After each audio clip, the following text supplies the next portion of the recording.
우리가 함께 읽을 말씀은 사무엘상 3장 10절부터 21절까지 말씀입니다. 사무엘상 3장 10절부터 21절 말씀 우리 한 절씩 같이 교독하겠습니다. 3장 10절 말씀부터 제가 읽습니다.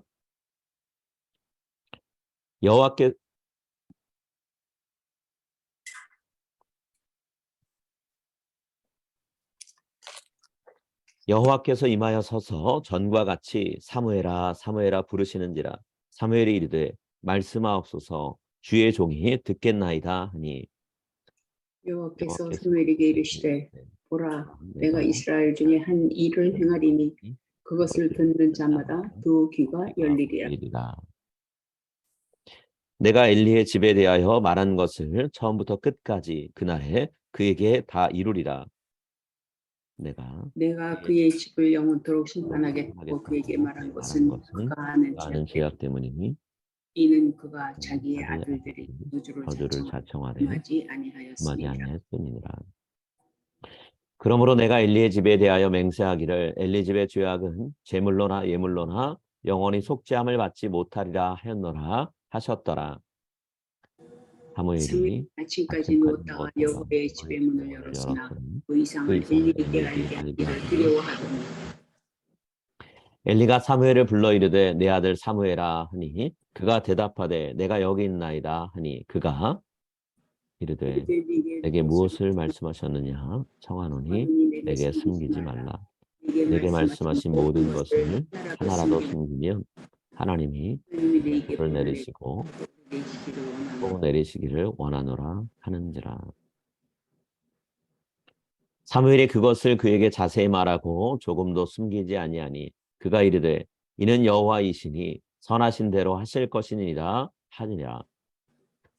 사무엘이 자라매 여호와께서 그와 함께 계셔서 말이 하나도 땅에 떨어지지 않게 하시니 단에서부터 부엘세바까지 온 이스라엘이 사무엘은 여호와의 선지자로 세우심을 입은 줄 알았더라. 여호와께서 실로에서 다시 나타나시되 여호와께서 실로에서 여호와의 말씀으로 사무엘에게 자기를 나타내시니라. 아멘. 오늘은 죄는 결코 값없지 않다라는 말씀으로 우리가 같이 사무엘상 3장 말씀 묵상했으면 합니다. 현대 이단들 중에서 구원파가 있죠. 구원파 안에는 3개의 분파가 있는데요. 세월호 사건을 계기로 해서 구원파가 일반 세상에도 많이 알려지고 주목을 받게 되는데요. 자, 구원파는 오늘 설교 제목에 나와 있는 대로 우리 인간이 저지르는 죄를 굉장히 가볍게 여겨요. 그래서 예수님 믿고 구원받을 때 한번 우리가 회개하고 나면 그 이후부터는 더 이상은 회개가 필요 없다라고 얘기합니다.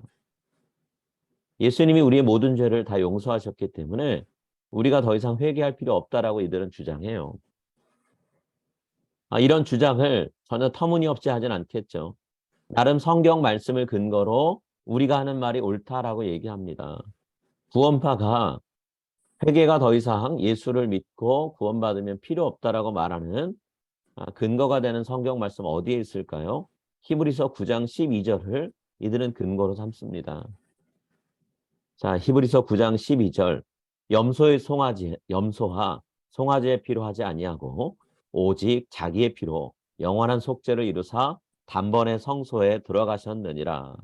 자, 영원한 속죄를 이루셨다 얘기했습니다. 우리의 모든 죄에 대해서 예수님께서 용서를 해 주셨기 때문에 우리가 더 이상은 회개할 필요 없다라고 얘기하는 거예요. 여러분, 이 말씀이 우리가 예수님을 믿고 구원을 약속받고 나면 그 후부터 저지르는 어떠한 죄도 다 자동적으로 용서받는다 그런 뜻일까요? 예수님 믿는 사람은 그렇기 때문에 더 이상은 회개할 필요 없다. 죄를 저질러도 가만히 있으면 된다. 그런 뜻일까요? 본문이 이야기하는 뜻은 그런 뜻 아닙니다. 예수를 믿고 나서 우리가 이전에 저질렀던 모든 죄에 대해서 용서를 받았다라는 의미가 되죠. 그러나 성경은 예수님 믿고 나서도 우리는 죄성을 완전히 버리지 못하기 때문에 죄를 저지릅니다. 수없이 죄를 저질러요. 그렇게 했을 때 반복적으로 회개해야 된다. 저지른 죄를 우리가 하나님 앞에서 용서받도록 고백하고 인정하고 고쳐야 된다라고 말씀합니다. 자, 요한일서 1장 8절과 9절 말씀 우리 한번 같이 읽을게요. 만일 우리가 죄가 없다고 말하면 스스로 속이고 또 진리가 우리 속에 있지 아니할 것이요. 만일 우리가 우리 죄를 자백하면 그는 미쁘시고 의로우사 우리 죄를 사하시며 우리를 모든 불의에서 깨끗하게 하실 것이요. 자, 이 말씀에서 우리가 우리의 죄를 부정한다든가 감추면 안 된다라고 말씀하고 있어요. 오히려 그 반대를 이야기하죠. 솔직하게 우리가 저지른 죄가 무엇인지 하나님 앞에 스스로 털어놓으라 얘기합니다. 그래 용서받을 수 있다라고 말씀하고 있어요. 죄에 대한 회개가 항상 필요하다라는 뜻으로 이 말씀을 하고 계시는 거죠. 여러분, 회개는 신앙생활 오래 한 사람이나 이제 막 시작한 사람이나 예외 없이 해야 되는 일이에요. 교회에서 중요한 직분을 맡은 지도자든 아무 직분이 없는 일반 성도든 어느 누구든 죄를 지었다면 하나님께 용서를 구하면서 회개해야 됩니다. 그렇지 않고 계속 버틴다면 하나님께 우리가 저지른 죄에 대한 책임을 져야 되고요. 벌을 받아야 돼요. 오늘 우리가 읽은 본문 사무엘상 말씀은 이 사실을 너무나 분명하게 말씀하고 있죠. 제사장이었던 엘리도요. 죄를 저지르고 나서 회개하지 않고 그 죄를 그대로 유지했을 때 예외 없이 하나님께 심판을 받았습니다. 12절과 13절 말씀에 이렇게 기록되어 있어요. 내가 엘리의 집에 대하여 말한 것을 처음부터 끝까지 그날에 그에게 다 이루리라. 내가 그의 집을 영원토록 심판하겠다고 그에게 말한 것은 그가 아는 죄악 때문이니 이는 그가 자기의 아들들이 저주를 자청하되 금하지 아니하였음이니라. 엘리는 자기 아들들이 하나님께 바쳐진 제물에 함부로 손을 댔다는 이야기를 사람들한테 들었어요. 게다가 회막문에서 수종 들던 여인들과 동침해서 간음죄를 저질렀다는 것도 알고 있었습니다. 그래서 그들에게 말하죠. 그렇게 하지 말라고 꾸지람을 주었어요. 근데 이건 뒤늦은 대책입니다. 애초에 그런 죄가 저질러지지 않도록 막았어야 되는데 그러질 못했어요. 또 저질러진 죄에 대한 꾸지람을 하긴 했지만 아들들이 이 죄에 대해 솔직하게 고백하고 다시는 그 똑같은 죄를 저지르지 않도록 온전한 회개를 하는 데까지 이끌지 못했습니다.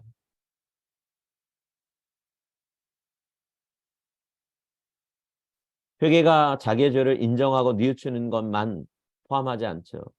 더 이상은 똑같은 죄, 동일한 죄를 저지르지 않는 삶의 변화가 동반돼야 회개가 완성되는 거잖아요.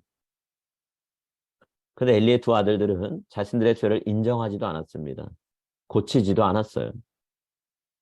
엘리는 자기가 자식들에 대해서 감당해야 될 책임을 다하지 않은 거예요.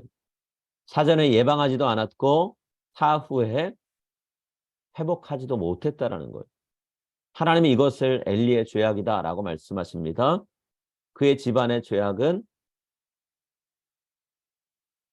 하나님의 재물을 함부로 가져다가 자기의 배를 채우는 것, 회막문 앞에서 수종드는 여인들과 음행을 저지르는 것, 하나님을 모독하고 하나님을 함부로 대한 것. 자, 하나님이 이런 죄에 대해서 뭐라고 말씀하시나요? 엘리의 집안 사람들이 저지른 죄가 너무나 심각한 일이다라고 말씀하십니다. 그래서 많은 재물을 드린다고 해결될 수 있는 거 아니라고 말씀하세요. 아무리 값비싼 예물을 바친다고 해도 용서될 수 있는 문제가 아니라고 얘기합니다. 쉽게 얘기하면 그 무엇으로도 용서할 수 없는, 용서받을 수 없는 죄가 엘리 집안의 죄다라고 말씀하셨어요. 자, 14절 말씀 한번 같이 읽겠습니다. 그러므로 내가 엘리의 집에 대하여 맹세하기를 엘리 집의 죄악은 제물로나 예물로나 영원히 속죄함을 받지 못하리라 하였노라 하셨더라. 하나님께 바쳐지는 제물에 대해 함부로 손대는 거, 이거 하나님 무시하는 겁니다. 하나님을 하찮게 여기는 거예요. 하나님이 임하시는 회막문에서 간음죄 저지른 거, 하나님과 전혀 관계없는 자들, 이방인들이나 저지를 수 있는 영적인 간음이에요. 마치 하나님은 눈과 귀가 멀어서 아무것도 볼 수도 들을 수도 없는 분인 것처럼 취급하는 거죠. 하나님은 손이 없어서 아무 일도 하실 수 없는 분인 것처럼 행동한 겁니다. 하나님 모독하는 행동이에요. 이런 죄에 대해서는 하나님이 우리 인간들이 저지른 죄를 용서받게 하려고 허락하셨던 제도인 제사를 통해서도 용서받을 수가 없다라는 거예요. 여기서 우리는 이 선언이 일반 백성에게 내려진 게 아니라 제사장 가문에 내려진 거라는 걸 주목할 필요가 있어요. 하나님께 특별히 선택받은 제사장이라 하더라도요, 그가 저지른 죄에 대해서 책임을 면제받지는 못한다라는 것을 말씀하고 있는 거죠. 여러분, 얼마나 충격적입니까? 제사장이 저지른 죄인데 그 죄에 용서받을 수 없다 얘기하고 있잖아요.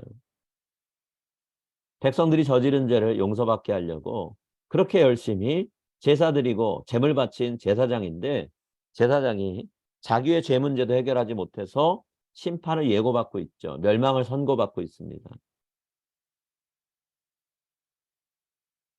하나님의 이런 이야기는 사무엘이 들었을 때 충격적일 수 있다. 너무나 두렵고 떨리는 마음으로 들을 수 있다라고 미리 예고하시고 그 다음에 심판의 내용을 얘기하셨어요. 자, 11절에 사무엘에게 말씀하시기 전에 이런 얘기했습니다. 여호와께서 사무엘에게 이르시되 보라, 내가 이스라엘 중에 한 일을 행하리니 그것을 듣는 자마다 두 귀가 울리리라. 여러분, 귀가 어떤 때 울리나요? 우리가 감당 못할 어떤 소리를 들을 때 귀가 울리죠. 우리의 몸 상태가 좋지 않을 때 귀가 울리는 이명 증상이 있죠. 엄청난 소리를 들었을 때, 충격적인 내용을 들었을 때 두 귀가 응 하고 꽝 하고 울리는 것처럼 놀랍고 충격을 받습니다. 지금 사무엘이 들을 이야기가 그런 거라는 거예요. 여러분, 사무엘이 엘리 제사장 가문이 심판받을 거다라는 이야기를 들었을 때 충격을 받았어요. 그래서 밤에 잠을 못 이룹니다. 그리고 차마 떨려서 엘리한테 자기가 들은 이야기를 전하지도 못했어요. 15절입니다. 사무엘이 아침까지 누웠다가 여호와의 집의 문을 열었으나 그 이상을 엘리에게 알게 하기를 두려워하였더니, 하나님이 자기 머리맡에 계시면서 말씀해 주신 내용, 자기가 본 것, 들은 것, 엘리한테 두려워서 말하지 못했다는 거예요. 제사장 가문도 죄를 저지르면 하나님께 심판받습니다. 벌받습니다. 중세시대에 그토록 열심히 면죄부 팔면서 사람들한테 죄를 용서받게 해주겠다고 했던 사제들, 여러분, 그들의 모습은 하나님 보실 때 어떤 사람들로 비쳤을까요? 있는 돈 없는 돈 다 끌어다가 하나님이 앞으로 내리실 벌과 심판을 면해보려고 애를 썼던 중세시대 사람들과는 다르게 면죄부 판매를 해서 자기 배를 불리고 주변 사람들을 유익하게 했던 그 당시 사제들, 하나님 어떤 눈으로 바라보셨을까요? 엘리 제사장 가문 바라보시는 것과 똑같은 눈으로 바라보시지 않았겠어요? 그렇기 때문에 하나님이 그들을 더 이상은 사제 역할 못하게 패하셨죠. 저들을 대신할 사람들을 세우셔서 타락한 중세교회를 개혁하는 종교개혁을 일으키게 하신 게 아닌가요? 하나님이 엘리 제사장 가문을 폐하시고 사무엘을 새로운 일꾼, 제사장이요 선지자로 세우신 이유가 바로 영적인 타락 가운데 있는 이스라엘 백성을 새롭게 하기 위해서가 아닌가요? 하나님이 그 당시에 일으키신 종교개혁이죠. 하나님은 사무엘을 하나님 말씀에 귀 기울이며 살아가는 신실한 일꾼으로 자라게 하셨어요. 그리고 그 사무엘을 통해서 하나님의 말씀이 이스라엘 백성들에게 더하지도 덜하지도 않게 그대로 선포되고 성취되게 하셨죠. 하나님은 제사장 가문도 죄를 지으면 패하시는 분입니다.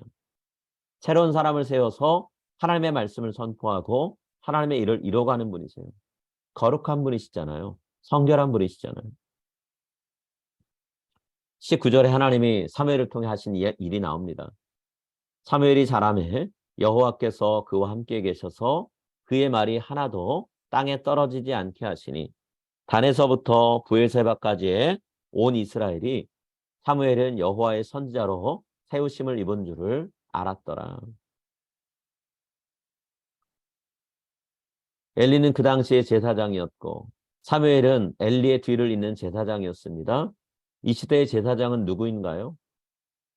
베드로전서 분명히 말씀하죠. 이 시대의 제사장이 되라고 우리 그리스도인들이 부름받았다 얘기합니다. 그렇다고 하면 제사장으로 부름받은 우리는 어떤 모습으로 하나님과 사람을 연결하는 그 자리에 서 있나요? 하나님과 다른 사람들 사이에 막혀있는 관계를 속 시원하게 뚫어주는 영적인 제사장의 역할 제대로 감당하고 있나요? 아니면 엘리 제사장과 그 두 아들처럼 하나님과 백성 사이를 오히려 가로막고 불필요한 존재로 지금 우리가 살아가고 있나요? 우리의 신앙 연수가 아무리 오래됐어도요. 하나님과 친밀한 관계에 맺지 않고 죄와 버타며 산다면 우린 아무 소용없는 사람입니다. 죄는 신앙 연수나 직분과 상관없이 누구든 무너뜨리고 유혹하는 힘을 갖고 있죠. 우리 공격합니다. 죄를 가볍게 여기는 사람은요. 누구나 무너져요. 어느 누구도 예외가 없습니다. 또 죄와 가까이 하면 하나님이 우리에게 가까이 다가오시지 않습니다. 다가오신 하나님의 그 빛을 우린 가려요. 하나님이 다시 우리 가운데 임하시도록 우리가 하나님을 초청해야 되고 하나님의 빛을 드러내는 통로가 돼야 됩니다. 엘리 제사장 가문의 이야기를 통해서 우리가 교훈을 얻었으면 좋겠어요. 제사장으로 부름받은 것 귀한 일이지만 제사장의 직분을 제대로 감당하지 않는다면 이 직분은 언제든 내려놓아야만 한다는 것. 하나님이 내려놓게 만드신다는 것을 우리가 기억했으면 합니다. 어느 교수님이 수업 중에 학생들한테 질문을 한 가지 했어요. 여러분은 나비가 꽃을 선택한다고 생각하십니까? 아니면 꽃이 나비를 선택한다고 생각하십니까? 교수님의 질문을 받고 그 자리에 있던 학생들 중에 한 명이 이렇게 대답했어요. 교수님, 나비가 꽃을 선택해서 꽃으로 가는 거 아닙니까? 꽃이 움직일 수는 없잖아요. 그랬더니 교수님이 이렇게 얘기했어요. 우리가 그냥 겉으로 보면 나비가 꽃을 선택하는 것처럼 보일 수 있죠. 그렇지만요. 여러분, 꽃이 향기를 풍겨서 나비를 끌어들이는 겁니다. 꽃이 향기를 통해 자신을 드러냈기 때문에 나비가 그 향기를 맡고서 찾아가는 겁니다. 라고 얘기했어요. 여러분 실제로요. 꽃은 두 가지 종류의 향기를 갖고 있다 그래요. 그래서 자기에게 해로운 곤충과 이로운 곤충을 구분하고 그 두 가지 향기 중에 다른 향기를 낸다라는 거죠. 자기 몸에 해로운 곤충은 오지 못하게 멀리하는 향기를 풍기고 나비는 자신에게 유익하기 때문에 끌어들이는 향기를 풍긴다라는 거예요. 오늘 우리도 이 땅을 살면서 두 가지 향기를 풍길 수 있습니다. 엘리처럼 죄를 불러들이는 향기를 우리가 풍길 수도 있고요. 반대로 하나님이 찾아오셔서 임하시고 나를 통해 우리를 통해 하나님의 모습을 드러내시는 하나님의 말씀을 선포하시도록 만드는 하나님을 끌어들이는 하나님을 가까이 오시게 하는 그런 향기를 풍길 수도 있다는 거예요. 사무엘처럼 거룩한 향기를 풍겨서 하나님이 찾아오시도록 하나님이 말씀하시도록 하나님을 우리 곁으로 모시는 그런 향기 나는 삶을 살기를 원합니다. 자, 마지막 말씀 21절을 읽겠습니다. 여호와께서 실로에서 다시 나타나시되 여호와께서 실로에서 여호와의 말씀으로 사무엘에게 자기를 나타내시니라. 사무엘은 여호와의 말씀을 자신에게 끌어들였고 사무엘은 여호와를 다시 자신에게로 이스라엘 백성에게로 나타나시도록 끌어들이는 향기를 풍겼습니다. 사무엘이 준비됐을 때 그동안 희귀했다고 하는 말씀이 다시 풍성해졌고요. 흔히 보이지 않는다고 했던 이상이 자주 보이는 일이 벌어졌습니다. 오늘 사무엘처럼 우리들도 하나님께 준비되어 쓰임받고 하나님께서 우리를 통해 나타나시고 일하시는 것을 보길 원합니다. 이 세상에 예수 그리스도의 아름다운 향기 널리 퍼뜨리는 꽃과 같은 존재로 살아가시는 여러분 되시기를 바랍니다. 여러분, 죄는 결코 가볍지 않습니다. 죄를 가볍게 대하지 않고 살아가는 우리 모두가 다 되었으면 합니다. 우리 함께 기도하겠습니다.